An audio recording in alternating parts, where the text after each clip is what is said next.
Hey everybody, and welcome back. I'm Rick Fussell and welcome to the Ingrain Workshop. In today's video, I'm going to be building a table and a fence for my floor mounted drill press that I restored in the last video. That's coming up next here at the Ingrain Workshop.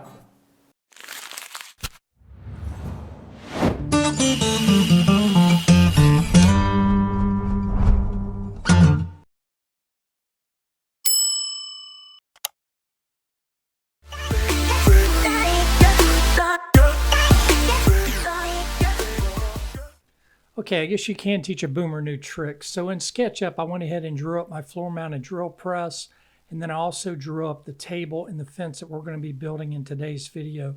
You'll probably notice some added features, and I am going to get around to doing those, but those are going to be for future videos. So just for today, we're going to be working on the table and the fence.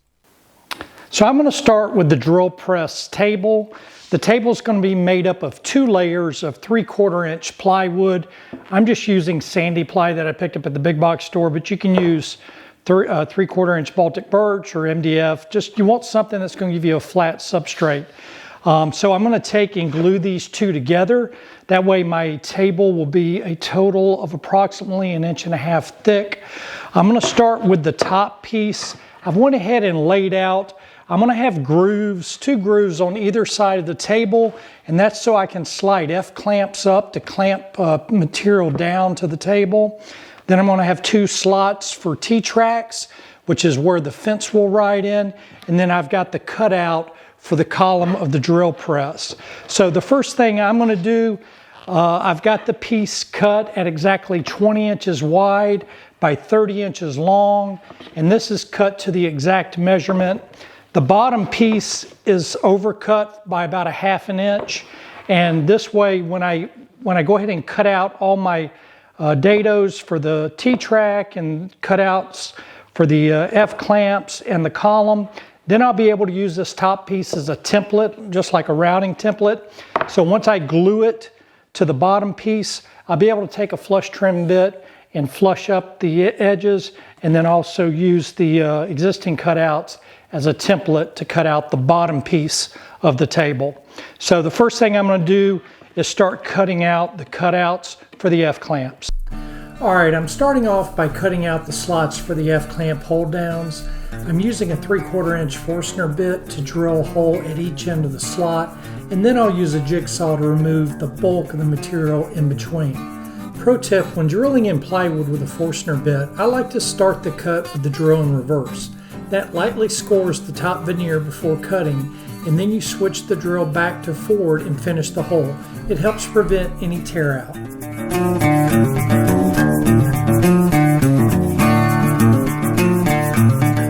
With the F-clamp slots rough cut, I'll go ahead and do the same thing for the column cutout, staying about 1/8 inch proud of my line.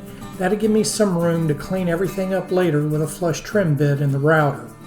Next, I cut a template out of some 1/4 inch plywood using a jigsaw, then smoothed it out on the belt sander and drum sander until the edges were nice and clean.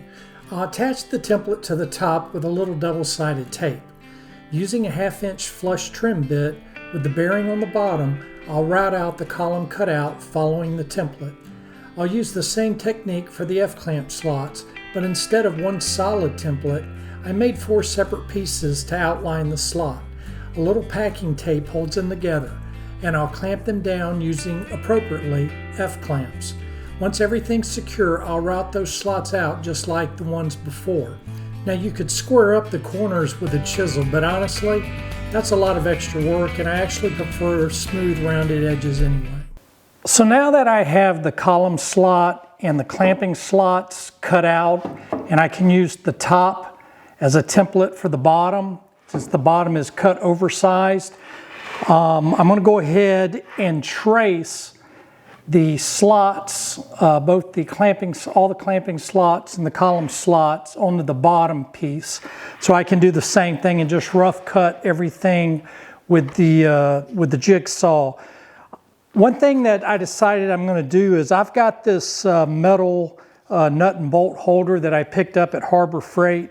It was pretty cheap. I think it was like $4.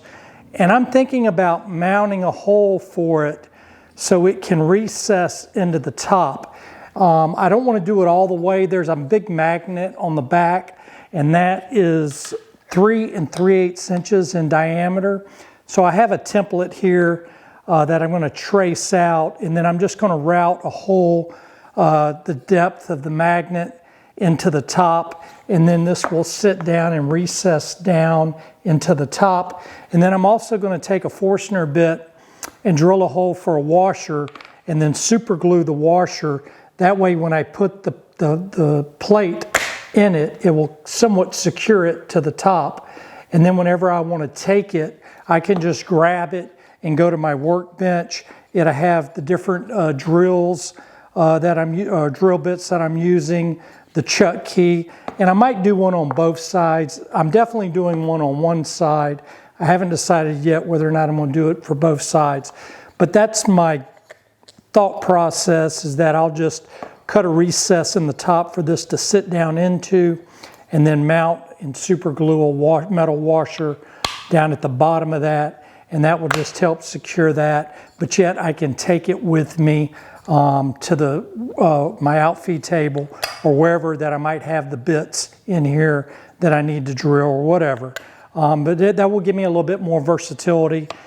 So before I cut the grooves for the T-track, I'm going to go ahead and trace out the slots onto the bottom piece and go ahead and get those rough cut. That way I can glue the top to the bottom, and then once the glue sets, I can come back and, using the top as a template, go ahead and finish cut the column slot, the clamping slots. And then once that's done, I'm going to take and mount a piece of black plastic laminate to the top piece, and then I'll come and cut the slots for the T-track. Also, before I do any of that, once I glue the top and bottom together and I finish cutting out the slots, I'm also going to take a flush trim bit and cut the perimeter so it's flush with the top, which was 20 by 30. Once I get that done, I'm going to install some hardwood trim along the sides and the front, and I'm also going to cut the ears of the front off at a 45-degree angle. And then, like I said, mount some, I think I've got some cherry. I'll mount some cherry trim. Once I get the trim on there, then I'll take and put the plastic laminate and then flush cut everything. Cut a nice 1/4 inch or 1/8 inch chamfer all the way around just to soften the edges. Also cut an 1/8 inch chamfer on the inside of the clamping slots and on the inside of the column slot. Again, just to smooth the edges for everything. Next, I need to make a 3/8 inch diameter negative circle template for my magnetic bowl storage. Problem is, I don't have a bit that large, but no problem. To work around that, I'll start by cutting out a 2 1/8 inch hole in some 1/2 inch plywood using a hole saw bit. Then, to increase the size of the hole by 1 inch, I'll use a 1/2 inch rabbiting bit in the router and finish it off with a flush trim bit to clean up the edge. You can use this same technique to make any size hole. Just start with a hole saw that ends in the same fractional size that you need, in my case, 1/8 of an inch, and keep enlarging the hole by 1 inch at a time with the router until you reach the desired size. Using double-sided tape, I'll fasten the template to the tabletop, and then with a straight cut bit in the handheld router, I'll go ahead and route out the circle for the tool storage. Now I need to make a hole for a removable insert for the drill backing. For this positive circle template, I'm using 1/2 inch MDF, since I know it's always a consistent thickness. I raided the supervisor's kitchen and found a pot that was the perfect size, right around 6 1/4 inches. I attached the MDF to the bottom of the pot with some double-sided tape, and then used a flush trim bit on the router table to cut out the insert. To make the negative circle template for the insert, I started this time with a Forstner bit at the drill press instead of a hole saw. You can use either method. Then I used a flush trim bit at the router table and a 1/2 inch rabbiting bit in my handheld router, making multiple passes until I got the size just right. Now keep in mind, I'm making the template a 1/4 inch smaller than the insert. If I made it the same size, the insert would just fall right through the hole. Once the laminate is installed, I can go back and route a 1/4 inch rabbet about a 1/2 inch deep, which will create a nice lip for the insert to sit on. Just like before, I'll use a 3/4 inch Forstner bit to make the initial hole for the drill backing insert, and then use a jigsaw to remove the bulk of the material. Once that's out of the way, I'll secure my negative circle template to the top with some double-sided tape, and using a flush trim bit, I'll make the final clean cut for the insert. With the insert cutout complete, I'm done with all the top cutouts. Now I can start removing the bulk of the material from the bottom piece, using the same techniques, but this time it goes a lot faster. The only cutout I didn't need to make on the bottom piece is for the magnetic bowl, since that one doesn't penetrate the top. And you know, I can't mention the word penetrate without the supervisor getting involved, but anyway, I digress. Finally, that wraps up all the major rough cuts, and I can start prepping the top and bottom for glue up. Okay, so I'm getting ready for the glue up, and I've got my piece elevated above my table. I could put down some paper to keep the glue from sticking to the top, but I've got a Formica top, so I don't have to worry about that. So what I've done is I've taken the bottom piece and I flipped it over. So this is where I've got the blowouts from when I was drilling with the Forstner bits. This way it'll be sandwiched in between the two panels and you'll never see it. So that's what I did with the bottom piece. And then I'm just going to line up the top piece and use that as my template to go ahead with a flush trim bit in the router and route the insides. Now I'll do that after the glue up, of course, but right now I just want to make sure it's aligned so I have approximately a 1/16 of an inch to an 1/8 inch of material on the bottom piece, and then I'll trim that up with the flush cut bit on the router. Another thing to note too is on the inner circle here for the drill backing, I did not route the 1/2 inch deep, 1/4 inch wide rabbet yet, because I'm going to wait. Once I get the Formica on top of it, the laminate on top of it, then I'll route that. That way my piece will sit flush with the top of the table. I didn't want it to be, you know, below the table surface by a 32nd of an inch or whatever the thickness of the laminate is. So I wanted to wait, and I'll take and cut that rabbet once the laminate's installed. So for now, I'm going to go ahead and sandwich and glue the two pieces together. One thing to note, I've got a bunch of clamps here ready to go. I'm going to clamp everything. I could flip it over and shoot some drills into the bottom and use that to clamp. But the problem with that is I don't want any of the glue squeeze out to drip on top of the top panel, because this is my template and I want a nice clean surface area when I'm routing. So I'm going to keep it upright so when the glue squeeze out happens, it'll drip on the bottom edge of the piece, and that piece is going to get cut off, so it doesn't really matter. So the next thing I'm going to do is I've got my ink roller, which is what I love for spreading glue on large surfaces like this, and we'll get this thing glued up and clamped up.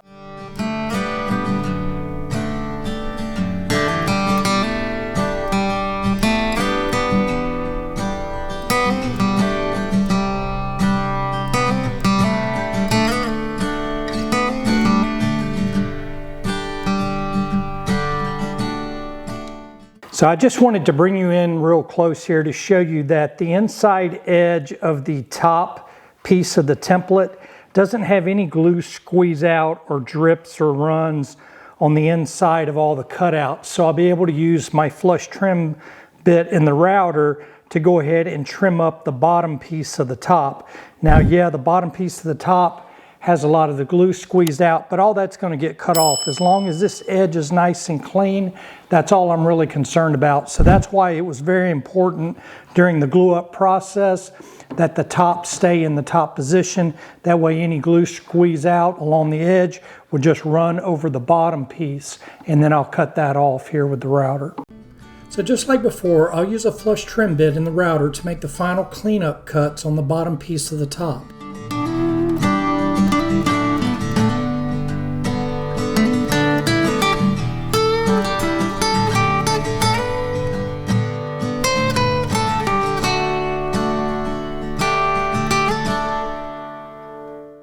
With that done, I'll go ahead and lay out the dog ears on the front corners of the table, and then head over to the miter saw to make those cuts. Now, one thing to note, I didn't change the angle of the saw. I left it at the same 45-degree angle from the first cut and just flipped the top upside down to make the opposite cut. That way both sides stay perfectly consistent. Okay, so we now finally have the top almost at a point where we can go ahead and apply the laminate top to it. There is one other thing I want to do, and that's put some cherry 3/4 inch trim all the way around the perimeter, for the exception of the back side of the table. I'll just leave that without the trim.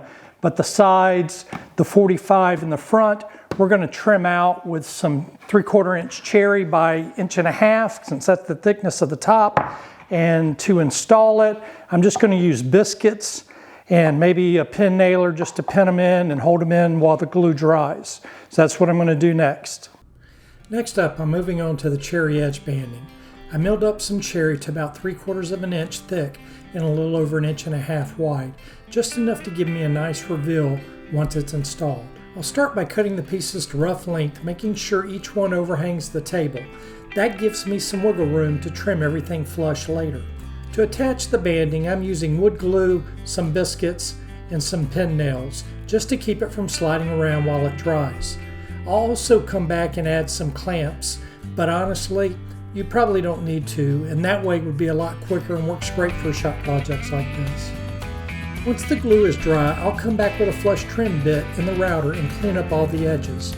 After that, I'll lightly sand everything so it feels seamless between all the joints. I love how the cherry adds a nice warm accent to the top. It really dresses up the table without overcomplicating the build. Okay, so I set the drill press table to the side for right now. The only thing left to do on that is to go ahead and install the laminate on the top. The reason why I kind of put that off to the side is because the face of my fence is also going to get laminate. So I wanted to go ahead and make the fence for the drill press. So what I've done is I've taken 2 pieces of 1/2 inch plywood and glued those together. They're not exactly a 1/2 inch. I think the overall thickness is about 7/8 of an inch. And then the base or the bottom of the fence, I glued 2 pieces of 5/8 inch drywall, and the total thickness of that is about 1 1/8 inches. So the bottom of the fence or the base, I'm just going to leave exposed plywood. I'll probably put a finish on it. But the vertical face of the fence, I am going to put plastic laminate on it, which is why I wanted to go ahead and build the fence itself. That way I could laminate both the top and the fence at the same time. So the next thing I'm going to do is go ahead and just start milling up the base and the face of the fence. And again, these pieces are oversized, so now I can go ahead and mill them up to their exact measurements. Now that the fence components are glued up, I'm heading over to the table saw. Using my joiner jig, I'll cut a nice straight edge on both the fence and the base. Next, I'll place that clean edge against the table saw fence and cut the fence to its final width of 3 inches. I'll do the same thing for the base, cutting it down to 2.5 inches wide. Over at the miter saw, I'll trim the fence to its final length of 14.5 inches. There'll be 2 of those, and I'll cut the base to 26 inches long. Back at the outfeed table, I'll start laying out the profile for the base. On each end of the base, I'll measure up 1 inch and over 7 inches, then draw a line, and repeat that on the opposite side. For the fence, I'm adding a little extra detail. One side will get a 1/2 inch 45-degree dog ear, and the other will get a 1 1/8 inch dog ear. I'll repeat that layout on both fence pieces. Using the router template I made earlier for the column cutout on the tabletop, I'll lay out a semicircle right in the middle of the base. Back at the miter saw, I'll cut all the dog ears on the fence components. For the base profile, I'll use the jigsaw to remove the bulk of the material, staying about 1/8 of an inch proud of my line. Then using some 1/4 inch plywood for straight edges and my original column cutout template for the curve, I'll secure all templates to the base with double-sided tape. At the router table, I'll use a flush trim bit to make the final cuts and clean up all those profiles. Just like I did with the tabletop, I'm using some 1/4 inch by 1 inch cherry to make the edge banding for the fence. It ties everything together nicely and gives the fence that same clean, finished look as the top. Okay, so now I'm at the point where I'm ready to apply the laminate. I've got the table done. I've got the 3/4 inch cherry trim wrapped around the edge for the exception of the back. I just left the back just plywood, exposed plywood. My fence is done. The bottom of the fence I'm just going to leave and come back and spray some polyurethane on it. But I did leave the edges just exposed. So for the face of the fence, I've went ahead and trimmed out using just some 1/4 inch cherry, the top and the sides. So I didn't bother with the bottom. So this will get glued to the actual bottom of the fence. And then I'll have the T-track and then some T-knobs that I can just adjust the fence front and back. And then I've got this opening which will allow the chuck of the drill to penetrate more without damaging the fence and also help with dust collection. So the next thing I'm going to do is apply some contact cement to the tabletop and the fence faces and then go ahead and apply some laminate. I'm using contact cement to fasten the laminate to both the top and the fence. If you haven't worked with contact cement before, fair warning, it's pretty toxic stuff. Make sure you're wearing a respirator and keep your space well ventilated. You can't see it in the video, but I've got my overhead door and walk-up doors wide open to get plenty of airflow. You'll want to apply the contact cement to both the table surface and the fence, as well as the back side of your laminate pieces. I like to let the first coat sit for about 20 minutes, then apply a second coat and wait another 20. At that point, the cement should feel tacky to the touch. That's how you know it's ready. Be careful though, because once these two pieces make contact, there's no turning back. Hence the name contact cement. Kind of like me and the supervisor. Once we made contact, that was it. She'll like that one. I cut the laminate a little oversized so I don't have to be exact when lining it up. I'll use a few pieces of scrap wood as spacers to keep the laminate off the surface until I'm ready. Once everything's positioned where I want it, I'll pull the spacers out and let the two surfaces make contact. I like to start pressing from the middle and work my way out to the edges, taking my time to avoid trapping any air bubbles. Then I'll go over everything with the J-roller, putting about 25 pounds of pressure to make sure the bond is solid. Since the fence components are smaller, I don't need spacers for those. I can just lay the laminate right down. Once the cement sets, I'll grab the router with a flush trim bit and clean up all the edges as well as the profiles on the tabletop. Always a satisfying moment. Using a 1/4 inch ravening bit in my router, set to a depth of about a 1/2 inch, I'll cut the lip that will hold my drill backing insert. After a quick test fit, I can see it's still sitting just a little proud of the top. I'd rather take off too little than too much in this situation, so I'll lower the bit slightly and make another pass. This time, perfect fit. Next, I'll switch over to a chamfer bit in my trim router, set to a depth of about 1/8 inch, and run it around all the edges of both the tabletop, the fence, and the fence bottom. This softens everything up and helps prevent accidentally chipping out that nice new laminate that we just installed. I'm skipping the chamfer on the bottom edge of the fence for now. Later, I'll cut a 1/8 inch rabbet along the bottom to create a dust relief groove. Over at the table saw, I've got a 3/4 inch dado stack set to a height of 3/8 of an inch. I'll cut the dados for the T-track in 2 passes, without moving the fence to keep both grooves perfectly consistent. I'll start with the first dado, leading with the cherry edge banding so any tear out happens in the plywood at the back of the cut. Then I'll flip the tabletop around to cut the second dado, this time leading with the plywood edge. Since the back side of that cut hits the cherry edge banding, I'll tape a piece of scrap hardwood on the back to prevent any tear out. I'll cut the dados and the fence the same way, then make that dust relief groove along the bottom edge. Next, I'll cut the T-track to length at my old miter saw. It's fine to cut through since the aluminum is soft. Because I chamfered all the edges earlier, I'll match that same profile on the ends of the T-track. Using my square as a guide, I'll shape the chamfer right on the belt sander, then touch up the cut ends with a black Sharpie to blend everything in. Finally, I'll grab a self-centering drill bit and drill the pilot holes, then fasten the T-track down with some number 7 by 3/4 inch screws I spray painted black. Over at the drill press, I'll drill out the 5/16 inch holes in the bottom of the fence for my T-bolts. Now my T-bolts turned out to be just a little short, so I grabbed a 3/4 inch Forstner bit and drilled a shallow 1/8 inch recess. That gives the T-knobs a little extra room to sit down flush against the fence. Now I can take the T-knobs and the bolts and take the fence bottom for a little test drive. Just making sure that there's no tension, nothing's binding up or anything like that, and the fit was perfect. With that done and the table centered on the drill press, I'll go ahead and mark out the slot locations on the bottom side of the drill press table. So to mount the table to the drill press, I'm going to be using some 1/4 inch threaded inserts. I believe these are 1/4 inch by 20 by 25 or 20 millimeters long. So where I went ahead and outlined where I'm going to mount the table to the base at, I'll go ahead and drill and thread those into the table. Then I've just got some 1/4 inch by 20 screws.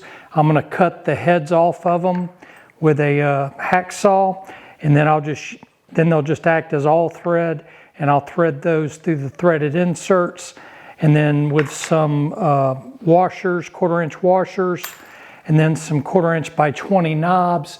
This is how I will attach the table to the drill press.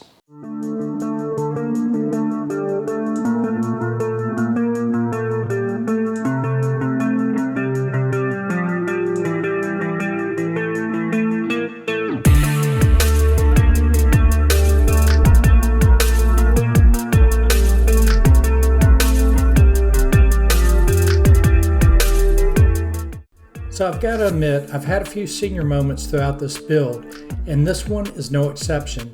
It wasn't until now that I realized I completely forgot to cut out the laminate where my magnetic plate was supposed to go. Thanks for the reminder, guys. Really helpful bunch you are. Anyway, I decided to tape off the area where I needed to drill my pilot hole to keep from chipping the laminate. And then I cut out the opening with the router and a flush trim bit. The fit turned out so nice that I decided to skip installing the metal washer in the bottom altogether. All that's left now is to mask off the top and apply 3 coats of water-based polyurethane to the cherry edge banding to really make it pop. Almost forgot about the fence. I applied some glue to the base, then used a 1-inch spacer, stuck down with a little double-sided tape to position everything evenly. After that, I set both fence components in place. To keep the fence perfectly plumb, I clamped the base down to my outfeed table and then clamped the fence to the base, checking for square along the way. Once everything was aligned, I applied 3 coats of polyurethane, and just like that, this drill press table and fence were done. So this is the final drill press table and fence. It came out great. I've got the slots cut in for the F-clamps. I've got the removable drill backing. I've also got my Harbor Freight bit and chuck storage. And then I've also got the splint fits design, which allows you to drill closer to the fence without the head hitting the fence and chewing it up. You could stop right now and this would be a great drill press table and fence. The only issue that you would have would be with the crank that's under the table. It's going to hit the underside of the table. So you would need to cut out around the column on the right hand side a little bit more to accommodate for the handle, and you'd be good to go. I decided not to do that because in the next video I'm going to be raising the top and adding some storage under the top, and I'm also going to be adding some miter gears, and I'm going to bring that crank handle out to the front of the table, and then I'm also going to extend the column lock out to the side of the drill press table as well. And then another thing that we're going to be addressing is the dust collection. So stay tuned for the next video, and like I said, we'll be addressing the dust collection, storage, and the crank. I hope you guys enjoyed the video, and if you did, then please leave it a thumbs up. If you're new to the channel and you like DIY and woodworking projects, then I highly recommend that you hit that subscribe button. It's free and painless, and I'd also ask that you ring that bell icon. That way you'll be notified of all our upcoming videos. To all my existing subscribers, I really appreciate all the support that you give this channel. I'll leave links in the video description below to any tools and equipment that I might have used on this build. And as always, until next time, have a wonderful day and God bless.